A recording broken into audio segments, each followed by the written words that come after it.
एक आदमी ने एक बहुत ही खूबसूरत लड़की से शादी की। शादी के बाद दोनों की ज़िंदगी बहुत प्यार से गुजर रही थी। वह उसे बहुत चाहता था और उसकी खूबसूरती की हमेशा तारीफ किया करता था। लेकिन कुछ महीनों के बाद लड़की चर्म रोग से ग्रसित हो गई और धीरे धीरे उसकी खूबसूरती जाने लगी। खुद को इस तरह देख उसके मन में डर समाने लगा कि यदि वह बदसूरत हो गई तो उसका पति उससे नफरत करने लगेगा और वह उसकी नफरत बर्दाश्त नहीं कर पाएगी। इसी बीच एक दिन पति को किसी काम से शहर से बाहर जाना पड़ा। काम खत्म कर जब वह घर वापस लौट रहा था तब उसका एक्सीडेंट हो गया। एक्सीडेंट में उसने अपने दोनों आंखें खो दी, लेकिन इसके बावजूद भी उन दोनों की ज़िंदगी सामान्य तरीके से आगे बढ़ती रही।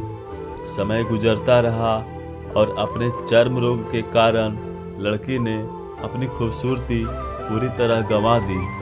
वह बदसूरत हो गई, लेकिन अंधे पति को इस बारे में कुछ भी पता नहीं था, इसलिए इसका उनके खुशहाल विवाहित जीवन पर कोई प्रभाव नहीं पड़ा। वह उसे उसी तरह प्यार करता रहा। एक दिन उस लड़की की मौत हो गई। पति जब अकेला हो गया था वह बहुत दुखी था। वह उस शहर को छोड़कर जाना चाहता था। उसने अंतिम संस्कार की सारी कार्यविधि पूर्ण की और शहर छोड़कर जाने लगा।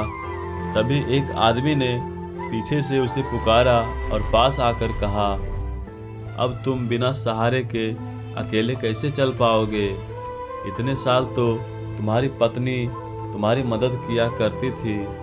पति ने जवाब दिया, दोस्त, मैं अंधा नहीं हूँ, मैं बस अंधा होने का नाटक कर रहा था, क्योंकि यदि मेरी पत्नी को पता चल जाता कि मैं उसकी बदसूरती देख सकता हूँ तो यह उसके रोग से ज़्यादा दर्द देता।